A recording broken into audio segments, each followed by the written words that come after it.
Title দেখা ডরায়েন না, এই টাইটেল দেওয়া ছাড়া উপায় ছিল না।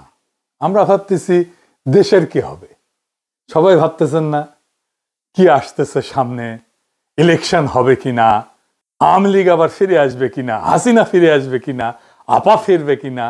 কিন্তু এর চাইতে জরুরি প্রশ্ন হইতেছে, আমি আপনি বেঁচে থাকবো তো, আমাদের সন্তানেরা বেঁচে থাকবে তো? হাসিনা তো আমাদের সন্তানদের পাখির মতো গুলি করে মারছে, কিন্তু আজকের সরকারও মারতেছে আমাদের আর আমাদের সন্তানদের। তবে ধীরে আসেন একটু বিস্তারিত বুঝে দেখি।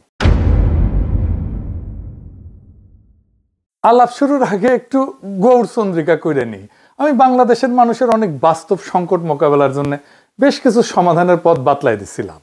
চাইলে প্রফেসর ইউনূসের সরকার অনেকগুলোই বাস্তবায়ন করতে পারত, করে নাই। আজকে আমি এমন একটা ইস্যু নিয়ে কথা বলবো যার ভুক্তভোগী আমরা সবাই, আমি আপনি সবাই। আর এই সমস্যা আমাদের স্বাস্থ্য, আমাদের জীবনী শক্তি, আমাদের জাতির প্রোডাক্টিভিটি, উৎপাদনশীলতা একেবারে নিঃশেষ করে দিচ্ছে। আমরা যেন একবারে দাঁড়াইতে না পারি সেই ব্যবস্থা করতেছে। কি এটা? এটা হইতেছে বিষাক্ত খাদ্য। শুধু মানুষের খাদ্য না, পশু প্রাণীর খাদ্যও বিষাক্ত। আর সেইগুলা শেষ পর্যন্ত আমাদের শরীরে ঢুকতেছে। বাংলাদেশে যে পরিমাণে খাবারে ভেজাল, সেটা সম্ভবত পৃথিবীর শীর্ষে। কোন খাবারে ভেজাল নাই? দুধ বলেন, শাকসবজি বলেন, ফল, মশলা, আচার, আইসক্রিম, মাছ, কোনটা না? প্রত্যেক দিন আমরা নিজেরা বিষ খাই, সন্তানদের মুখে বিষ তুলে দিই। রেস্টুরেন্টে যে রান্না হয় সেটাও পচা। বাংলাদেশ সম্ভবত একমাত্র দেশ যে দেশে 5 স্টার হোটেলে খাইলেও পেট খারাপ হয়। ব্যানে ভ্যানে করছি না। একবার সেরাটন হোটেলে খাইছিলাম 2006 সালে। আমার নিজের টাকায় না, আমারও তো টাকা নাই সেরাটন হোটেলে খাওয়ার মতো। অফিসের বস ফ্রান্স থেকে আসছিল, ও খিলাইছিল। ওরে বাপ, রাত থেকে বমি আর পাতলা পায়খানা একেবারে ডাইরেক্ট হয়ে গেছিল। হাসপাতালে ভর্তি হইতে হয়েছিল, তার সাথে জ্বর। যাই হোক, কারো কোনো ভ্রুক্ষেপ আছে? এই যে খাবার দাবারের যে অবস্থা, আমরা যে বিষ খাইতেছি, কারো কোনো ভ্রুক্ষেপ নাই। নিরাপদ খাদ্য, এটা পাওয়া যায় মানুষের মৌলিক মানবাধিকার, এটাও মনে হয় জানে না কেউ। অথচ বাংলাদেশের খাদ্যকে পরিপূর্ণভাবে নিরাপদ করে তোলা সম্ভব 2 থেকে 3 বছরের মধ্যে। আমি গ্যারান্টি দিব এটাই হবে। এখন কেমনে হবে আসেন সেটা বুঝে দেখি। আচ্ছা, আপনাদেরকে জানা আছে যে আমাদের কোন কোন সরকারি প্রতিষ্ঠান আর কতজন লোক এই যে নিরাপদ খাদ্য নিশ্চিত করার জন্য কাজ করে? আমরা পয়সা দিয়ে পালি সরকারি কর্মচারী, জানা নাই? আসেন সেটা দেখি।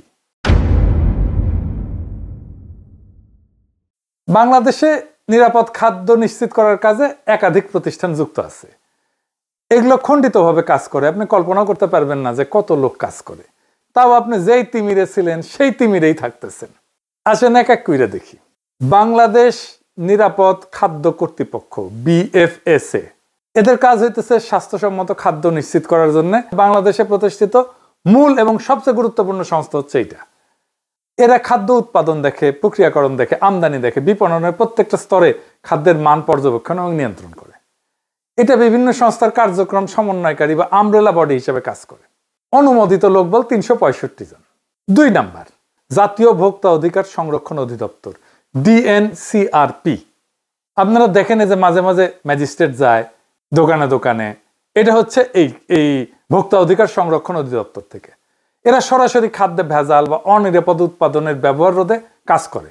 এই সংস্থায় বাজার অভিযান পরিচালনা করে এবং অস্বাস্থ্যকর এবং ভেজাল খাদ্য বিক্রির বিরুদ্ধে আইনানুগ ব্যবস্থা গ্রহণ করে। ভোক্তারা যদি অভিযোগ করে তার ভিত্তিতেও তারা তদন্ত করে, জরিমানা করে। এদের লোকবল অনুমোদিত 664 জন। 3 number, Bangladesh standards and testing institution, BSTI। Seal দেখেন না BSTI এর? এটা হইতেছে সেটা বিভিন্ন খাদ্য পণ্যের মান নির্ধারণ করে এবং সেই মান অনুযায়ী পণ্য উৎপাদন হচ্ছে কিনা সেটা নিশ্চিত করে। তারা পণ্যের অনুকূলে BSTI এর একটা সিল দেয়, যা পণ্যটা নিরাপদ কিনা এইটার নিশ্চয়তা দেয়। খাদ্যে ভেজাল রোধ এবং সঠিক পরিমাণ নিশ্চিত করতে BSTI নিয়মিত ভ্রাম্যমাণ আদালত পরিচালনা করে। বর্তমানে এদের 664টা পদ আছে, আরো 1600 পদ এই সরকারি নিয়োগ দেবে, এটা পরিকল্পনা গ্রহণ করা হয়েছে। 4 নাম্বার, জনস্বাস্থ্য ইনস্টিটিউট, IPH। এইটা স্বাস্থ্য অধিদপ্তরের অধীনে থাকা জনস্বাস্থ্য রক্ষার জন্য একটা গুরুত্বপূর্ণ প্রতিষ্ঠান। এর অধীনেই আছে national food safety laboratory, NFSL। এই যে এটা খাদ্যের রাসায়নিক এবং মাইক্রোবায়োলজিক্যাল পরীক্ষা, অণুজীব পরীক্ষা, এটার মাধ্যমে গুণগত মান এবং নিরাপত্তা যাচাই করে। এইটা দেশের অন্যতম প্রধান খাদ্য পরীক্ষাগার। এইটার লোকবল আমি ঠিক খুঁজে পাই নাই, কিন্তু অনুমান করি এটা 100-র মতো হবে আর কি। 5 নাম্বার, বাংলাদেশ বিজ্ঞান এবং শিল্প গবেষণা পরিষদ, BCSIR, সায়েন্স ল্যাবরেটরিজ। এই প্রতিষ্ঠান মূলত একটা গবেষণা সংস্থা, কিন্তু এর অধীনে থাকা খাদ্য বিজ্ঞান প্রযুক্তি ইনস্টিটিউট আছে একটা, IFST। এরা নিরাপদ খাদ্য নিয়ে গুরুত্বপূর্ণ গবেষণা করে এবং তারা খাদ্যের পুষ্টিগুণ, টক্সিন মানে বিষ আছে কিনা খাদ্যের মধ্যে, ভেজাল শনাক্তকরণের নতুন পদ্ধতি উদ্ভাবন করে, যা নিরাপদ খাদ্য নিশ্চিতকরণে পরোক্ষভাবে সহায়তা করে। IFSTর ওয়েবসাইটে এই ইনস্টিটিউটে 50 জনেরও বেশি বিজ্ঞানী গবেষক কর্মরত আছে। তো বিজ্ঞানী গবেষক ছাড়াও তো ইনস্টিটিউটে গবেষণা সহায়তার জন্য ল্যাব টেকনিশিয়ান লাগে, প্রশাসনিক সহকারী লাগে, কর্মচারী লাগে। তো সব মিলে বিবেচনা করলে ধরেন এদেরও 100-র মতো লোকবল হবে। এই প্রতিষ্ঠানগুলো ছাড়াও স্বাস্থ্য অধিদপ্তরের স্যানিটারি ইন্সপেক্টর এবং সিটি কর্পোরেশন এবং পৌরসভার স্বাস্থ্য বিভাগ মাঠ পর্যায়ে রেস্তোরাঁ যারা খাবার বিক্রি করে এই সমস্ত প্রতিষ্ঠান পরিদর্শন করে নিরাপদ খাদ্য নিশ্চিত করে। স্বাস্থ্য অধিদপ্তরের অনুমোদিত কাঠামো অনুযায়ী প্রত্যেকটা উপজেলায় 1 বা একাধিক স্যানিটারি ইন্সপেক্টর আছে এবং সহকারী স্যানিটারি ইন্সপেক্টর আছে। সেই হিসাবে সারা দেশে 495টা উপজেলায় এই সংখ্যা প্রায় 1000 থেকে 1200 জন। সিটি কর্পোরেশন এবং পৌরসভাগুলোর স্থানীয় সরকার মন্ত্রণালয়ের অধীনে পরিচালিত হয় এবং তাদের নিজস্ব স্বাস্থ্য বিভাগ এবং জনবল কাঠামো আছে। এদের লোকবলের সংখ্যা প্রতিষ্ঠানের আকার, আয়তন এবং বাজেটের উপর ভিত্তি করে ভিন্ন ভিন্ন হয়। তো ধরেন সিটি কর্পোরেশন, বড় সিটি কর্পোরেশনগুলোতে যেমন ধরেন ঢাকা, চট্টগ্রাম, এদের স্বাস্থ্য বিভাগ বেশ বড় এবং সুসংগঠিত। প্রত্যেকটা সিটি কর্পোরেশনে একজন প্রধান স্বাস্থ্য কর্মকর্তা থাকে। এর অধীনে প্রত্যেকটা আঞ্চলিক বা জোনাল অফিসে স্বাস্থ্য কর্মকর্তা এবং তার অধীনে স্যানিটারি ইন্সপেক্টর বা খাদ্য পরিদর্শক কাজ করে। এদের আনুমানিক সংখ্যা ধরেন যেগুলো সিটি কর্পোরেশনের কয়েকশো। সারা দেশের 12টা সিটি কর্পোরেশন মিলায় এই সংখ্যাটা হবে 500 থেকে 700, তার একটু বেশিও হইতে পারে। পৌরসভা, বাংলাদেশের 329টা পৌরসভা আছে। এদের স্বাস্থ্য বিভাগের আকার তুলনামূলকভাবে ছোট। এটার আবার শ্রেণী আছে, যেমন ক শ্রেণী আছে, খ শ্রেণী আছে। তো ক শ্রেণী মানে এগুলো বড় পৌরসভা। এখানে স্যানিটারি ইন্সপেক্টরের পদ থাকলেও ছোট পৌরসভাগুলোতে একজন স্বাস্থ্য সহকারী বা স্যানিটেশন টেকনিশিয়ান আছে, এই দায়িত্ব পালন করে, একই দায়িত্ব পালন করে। আনুমানিক সংখ্যা, এই সংখ্যাটা আমি কোথাও খুঁজে পাইনি, আনুমানিক সংখ্যা প্রত্যেক পৌরসভায় যদি গড়ে 2 থেকে 3 জন করে ধরি, তাহলে সারা দেশে পৌরসভাগুলোতে এই সংখ্যা 600 থেকে 900-র মতো হবে আর কি। বিভিন্ন সরকারি সংস্থাগুলোর অনুমোদিত এবং আনুমানিক লোকবল যোগ করলে প্রায় 4500-এর মতো হয়। এইবার বলেন 4500 লোক আপনার নিরাপদ খাদ্য নিশ্চিত করতে কাজ করতেছে, পারতেছে কি? পারতেছে না। কিছু পারতেছে? কিচ্ছু পারতেছে না। আচ্ছা, আমরা আশেপাশের কিছু পরিসংখ্যান দেখি, মানে ধরেন আশেপাশের দেশ, ধরেন ইন্ডিয়ারটাই দেখি। আসেন ইন্ডিয়ারটা একটু দেখি, আমরা মিলাই দেখবো বাংলাদেশের সাথে। ইন্ডিয়ায় ঠিক একই কাজ কতজন করে জানেন? 27500 জন। বাংলাদেশের জনসংখ্যা তো প্রায় 17 কোটি। তো মোট লোকবল হচ্ছে 4500-এর মতো। প্রায় প্রত্যেক 39,000 জনের জন্য একজন পরিদর্শক।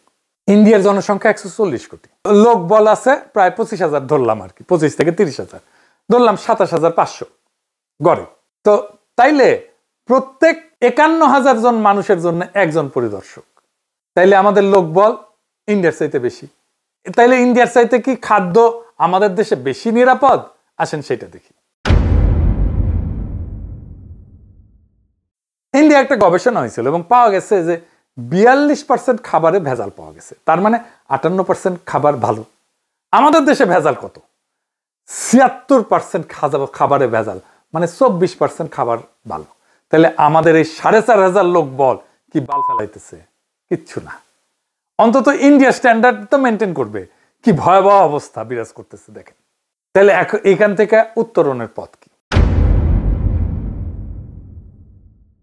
আচ্ছা, এবার আলাপে যাওয়ার আগে আরেকটা তথ্য দেখে নি। আমেরিকাতে কতজন কাজ করে নিরাপদ খাদ্য নিয়ে কাজ করতে? 5,500। যুক্তরাষ্ট্রে জনসংখ্যার হিসাবে প্রত্যেক 61,000 জনে একজন খাদ্য পরিদর্শক কাজ করে, একজন খাদ্যকর্মী।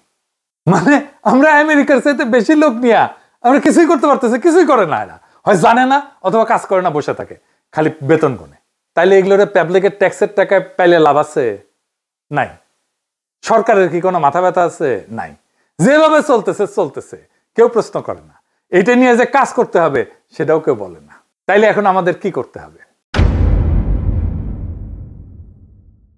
এই যে জটিল অবস্থা, এই জটিল অবস্থা সামলানোর মতো প্রতিষ্ঠান আমাদের নাই। একটা প্রতিষ্ঠান আছে যেটা মোটামুটি ভালো কাজ করে, সেটা হইতেছে ড্রাগ অ্যাডমিনিস্ট্রেশন।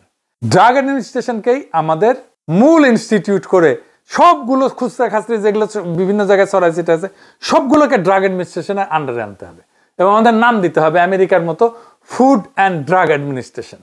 খাদ্য এবং ওষুধের অ্যাডমিনিস্ট্রেশন, এদের এক্সপার্টাইজ আছে, দক্ষ লোক, এরা জানে কিভাবে ওষুধের মান নিয়ন্ত্রণ করতে হয় এবং এরাই পারবে খাদ্যেরও মান নিয়ন্ত্রণ করতে। তো যুক্তরাষ্ট্রে FDA কি করে আসেন একটু বুঝে দেখি। 1 নাম্বার, খাদ্য নিরাপত্তা এটা নিশ্চিত করে, ওষুধ নিয়ন্ত্রণ করে, চিকিৎসা যন্ত্রপাতি মেডিকেল ডিভাইস এটা নিয়ন্ত্রণ করে, ভ্যাকসিন এবং বায়োলজিক্স আরেক ধরনের ওষুধ সেটা নিয়ন্ত্রণ করে, তামাক নিয়ন্ত্রণ করে এবং কসমেটিক্স এবং সাপ্লিমেন্টস নিয়ন্ত্রণ করে। সাপ্লিমেন্টস মানে যে ভিটামিন টিটামিন এই সমস্ত, প্রোবায়োটিক ইত্যাদি ইত্যাদি। বাংলাদেশে FDA ধাঁচের একটি শক্তিশালী দপ্তর করতে হইলে জনবল ধাপে ধাপে বাড়ানো বাস্তবসম্মত। প্রথম ধাপে আমাদের যা লোক আছে সবগুলোকে একসাথে নিয়ে এসে এটার আন্ডারে রাখতে হবে এবং ফুড অ্যান্ড ড্রাগ অ্যাডমিনিস্ট্রেশন এটা স্বাস্থ্য মন্ত্রণালয় থেকে বাইর করে নিয়ে এসে এটাকে একটা স্ট্যাটিউটরি বডি করতে হবে। এইটা থাকবে প্রাইম মিনিস্টারের কার্যালয়ের অধীনে। এইখানে আমার হিসাবে মোটামুটি 10,000 লোক বল যদি আমরা দিতে পারি, 10 থেকে 11,000, তাইলে এটা খুবই ভালো কাজ করবে, একদম আমেরিকান স্ট্যান্ডার্ডে কাজ করতে পারবে। তাইলে যে সমস্ত খণ্ড খাদ্য এবং ওষুধ নিয়ন্ত্রণে বিভিন্ন সংস্থা আছে সেটাকে একটা ছাতার নিচে আনতে হবে। প্রথম ধাপে ডিরেক্টর ড্রাগ অ্যাডমিনিস্ট্রেশন DGDA এবং BFSA যেটা নিরাপদ খাদ্য কর্তৃপক্ষ, এই দুটোকে একীভূত করতে হবে, কারণ এই দুই প্রতিষ্ঠানই যথাক্রমে ওষুধ এবং খাদ্যের মূল নিয়ন্ত্রক। এরপর ধাপে ধাপে Bangladesh standards and testing institution BSTI এর পরীক্ষাগার, তার ক্ষমতা, এর মান নির্ধারণের অংশ এটা যুক্ত করা যেতে পারে, ভোক্তা অধিকার সংরক্ষণ অধিদপ্তর এটা যুক্ত করা যেতে পারে, বাজার নজরদারির অংশটা, তাহলে মাঠ পর্যায়ের কার্যক্রম শক্তিশালী হবে। তামাক নিয়ন্ত্রণ সেল এটা স্বাস্থ্য মন্ত্রণালয় আছে এবং শিল্প ও বাণিজ্য মন্ত্রণালয় আছে। তো এইটা দুই জায়গা থেকে আলাদা করে এই FDA এর আন্ডারে দিতে হবে। আর কসমেটিক্স, আমি জানি না কসমেটিক্স কেউ দেখে কিনা, কসমেটিক্স এবং সাপ্লিমেন্টস নিয়ন্ত্রণের জন্য DGDA এবং BSTI থেকে নতুন দপ্তরে স্থানান্তর করলে পুরা খাত একটা ছাতার নিচে চলে আসবে। এইভাবে ধাপে ধাপে আগাইলে বিচ্ছিন্ন সংস্থাগুলো একীভূত হয়ে একটা পূর্ণাঙ্গ food and drug administration of Bangladesh গড়ে উঠবে। আমি আগেই বলছি যে পুরা দপ্তর সাজাইতে 10 থেকে 11,000 লোক লাগবে। যদি আমরা এটা আমেরিকান স্ট্যান্ডার্ডে চাই, আমাদের হাতে আছে 4,500 লোক, তামাক নিয়ন্ত্রণের সাথে যুক্ত আছে প্রায় 1,000-এর মতো, তার মানে 5,500 হইল।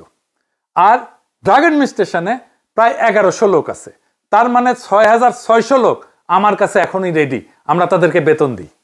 এই জনবল আমার এখনই আছে। তো কোন দপ্তর কিভাবে কোথায় যাবে তার একটা খসড়া করছি এইভাবে। এইটা সাহেব এটা একটু পাশে দেখান, আমি বলতেছি। প্রথমে আসবে ওষুধ প্রশাসন অধিদপ্তর DGDA, এইখান থেকে ওষুধ নিয়ন্ত্রণ হবে, মেডিকেল ডিভাইস ভ্যাকসিনের নিবন্ধন হবে, মান নিয়ন্ত্রণ হবে, কসমেটিক্স এবং সাপ্লিমেন্ট সংক্রান্ত সব দায়িত্ব সরাসরি ফুড অ্যান্ড ড্রাগ অ্যাডমিনিস্ট্রেশন বাংলাদেশে চলে আসবে। এরপরে যুক্ত হবে বাংলাদেশ নিরাপদ খাদ্য কর্তৃপক্ষ BFSA, খাদ্য নিরাপত্তা আইন, নীতি, ফিল্ড পর্যায়ের সমস্ত তদারকির ক্ষমতা ফুড অ্যান্ড ড্রাগ অ্যাডমিনিস্ট্রেশন বাংলাদেশের খাদ্য নিরাপত্তা বিভাগে স্থানান্তরিত হবে। BSTI থেকে খাদ্য এবং কসমেটিক্সের মান নির্ধারণ হবে এবং পরীক্ষাগার কার্যক্রমের একটা অংশ যুক্ত হবে। স্থানীয় সরকার প্রতিষ্ঠান যেমন সিটি কর্পোরেশন, পৌরসভা, যাদের ভ্রাম্যমাণ আদালত এবং স্যানিটারি ভেটেরিনারি ইন্সপেকশনের ক্ষমতা আছে, তারা সমন্বিত হয়ে ফুড অ্যান্ড ড্রাগ অ্যাডমিনিস্ট্রেশনের খাদ্য নিরাপত্তা বিভাগ এবং ভোক্তা অধিকার সেলের সঙ্গে কাজ করবে, তাদেরকেই রিপোর্ট করবে। স্বাস্থ্য অধিদপ্তর এবং রোগতত্ত্ব রোগ নিয়ন্ত্রণ যেটা IEDCR, এইখান থেকে ভ্যাকসিন এবং বায়োলজিক্সের মান নিয়ন্ত্রণ এবং গবেষণা অংশ যুক্ত করতে হবে। ভোক্তা অধিকার সংরক্ষণ অধিদপ্তর মানে DNCRP, এটার বাজার নজরদারির একটা অংশ যুক্ত হবে যাতে খাদ্য এবং ওষুধ সংক্রান্ত প্রতারণা প্রতিরোধে food and drug administration Bangladesh কার্যকরভাবে ভূমিকা রাখতে পারে। সবশেষে স্বাস্থ্য মন্ত্রণালয়ের তামাক নিয়ন্ত্রণ সেল এবং শিল্প ও বাণিজ্য মন্ত্রণালয়ের তামাক উৎপাদন এবং বিপণন অনুমতির ক্ষমতা একত্রিত হয়ে ফুড অ্যান্ড ড্রাগ অ্যাডমিনিস্ট্রেশন বাংলাদেশের তামাক নিয়ন্ত্রণ বিভাগ গঠন করবে। এইভাবে ডিজিডিএ থেকে ওষুধ, বিএফএসএ থেকে খাদ্য, বিএসটিআই থেকে মান নিয়ন্ত্রণ, স্থানীয় সরকার থেকে ফিল্ড ইন্সপেকশন, ডিজিডিএস থেকে এবং আইডিএস থেকে ভ্যাকসিন, ডিএনসিআরপি থেকে বাজার তদারকি এবং টোবাকো সেল থেকে তামাক নিয়ন্ত্রণ সব একত্রিত হয়ে একটা পূর্ণাঙ্গ food and drug administration of Bangladesh গড়ে উঠবে। বিষমুক্ত খাদ্য মানে শুধু স্বাস্থ্য না, এটা আমাদের অধিকার, এটা আমাদের ভবিষ্যৎ। আমরা চাই দুধে বিষ না, বিশুদ্ধতা। আমরা চাই শাকে রাসায়নিক না, প্রাণের গন্ধ। আমরা চাই রেস্টুরেন্টে ভোজ, হাসপাতালের শয্যা না। আজ সময় আসছে আমরা বলবো একসাথে, আমরা নিরাপদ খাদ্য চাই, এখনই চাই, আজই চাই। এই দাবিই আমাদের শক্তি, এই দাবিই আমাদের বাঁচার শপথ। যেদিন ভেজাল মুক্ত খাদ্য হবে সবার অধিকার, সেদিনই জন্ম নেবে একটা শক্তিশালী, সুস্থ, অদম্য বাংলাদেশ। ইনকিলাব জিন্দাবাদ।